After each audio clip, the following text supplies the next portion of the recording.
So ayun mga kamotorista, papunta kami ngayon ng Pampanga. So binabaybay namin tong Las Piñas Road.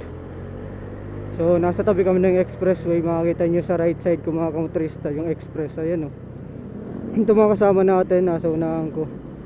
And ito 3 hours pa yung babakbakin natin bago makarating ng Porac, Pampanga.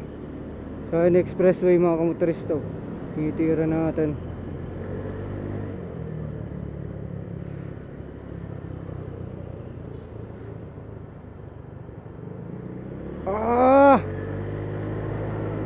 Sila buwak-bak na yung kasama natin mga motorista.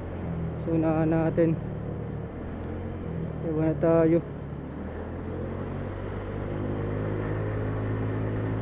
Bakbakin din natin.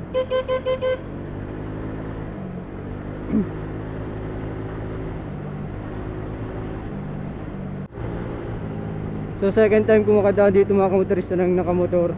Kaya di ko masyado pa kabisado. So may mapa naman ako just in case na magkaiwanan. So meron tayong panabla. Kaya natin humahabol.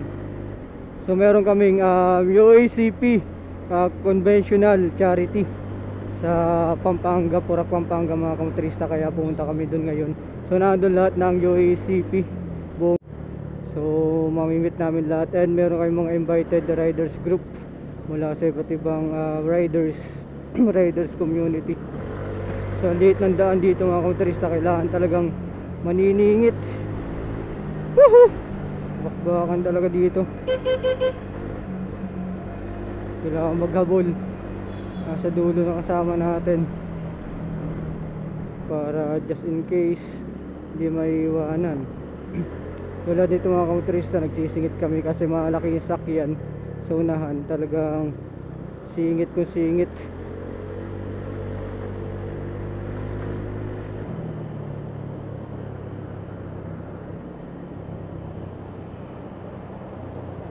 Pangit ng daan. Buti na lang nagtanggal tayo ng windshield mga kamotorista.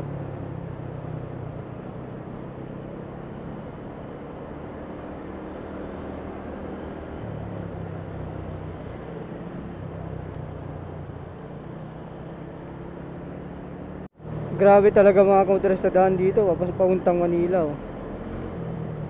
So napakaliit.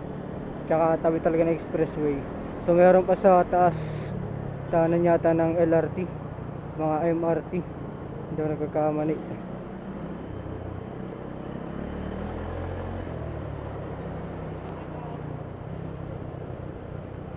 Grabe yung daan ng gigewang. Pangit pa ganito.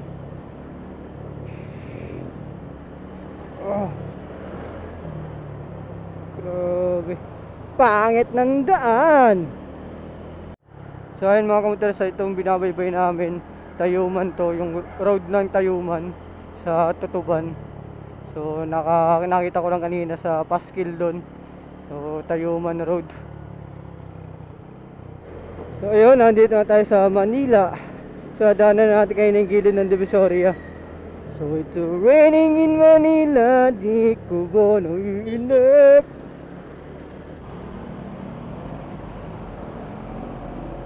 So ayun mga kamotorista, tinutumbok namin Pamalolos, Bulacan na to, yung road na to.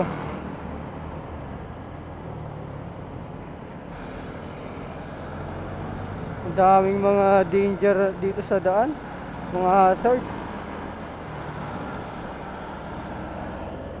Ito po oh, grabing sarandaan to.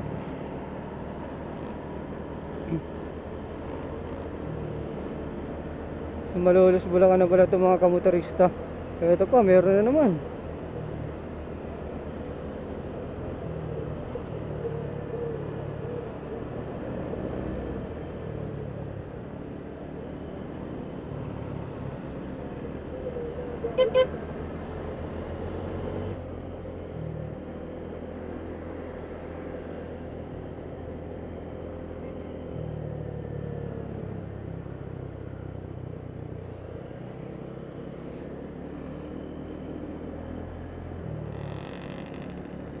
Ayun mga kamotorista, dito na ako sa Gigantuan, Bulacan.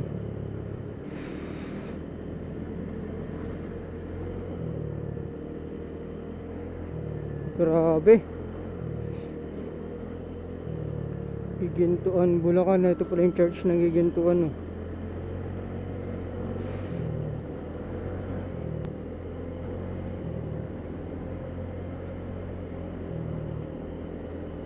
.7 kilometers. So hanggang doon sa arko ng Bulacan dun. Oh. Ayun mga kamotorista, dito na tayo sa arko ng Bulacan. Ayan, oh. Bulacan. Sige, kasama natin, oh. Niyalamok na. Niyalamok ka na dyan, ah. So ito mga kamotorista, oh. City of Malolos, Bulacan. So dito na tayo ngayon. Stoplight, mga ganda mga taga Bulacan, mga kamotorista. So ito na yung arko. Nakita nyo sa video kung may dumaan. So mga ganda pala taga Bulacan. So ito yung arko ng City of Malolos, Bulacan. So picture muna tayo dito and then kakain. So ito na yung tropa natin. Ano? Ilan lamok na ang nahuli mo? Ilan lamok na ang nahuli mo? Ilan lamok na? Konti pa lang. Konti pa lang? Oo, konti pa lang. Anong oras ka ba dito? Sabi ko lang si James. Ano yung mga anong oras ba yun? Alas 6? Alas 6 yan. Alas 6, alas 7. Ay, mga lagas, mag-alas 6. Hindi ka gumalagala muna dito. Kasi pag gumala ko, wala na. So ayun mga kamotorista, dito na kami sa Apalit, Pampanga. So ito yung binabaybay namin na to. So nakadaan na kami sa arko ng Pampanga mga kamotorista. So Apalit na tong lugar na to. Ayun mga kamotorista, nasa San Fernando, Pampanga na tayo. So naplatan na ako, nabutasan ako ng gulong. So naghahanap kami ngayon ng bukas na vulcanizing. Sana may bukas pa kasi alas 12 na ng ating gabi. Kaya ang bagal ng takbuhan namin.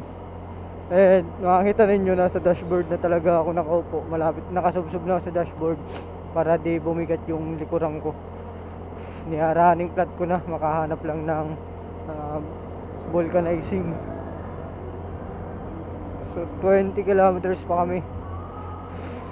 Grabe, sana mayroong bukas na vulcanizing.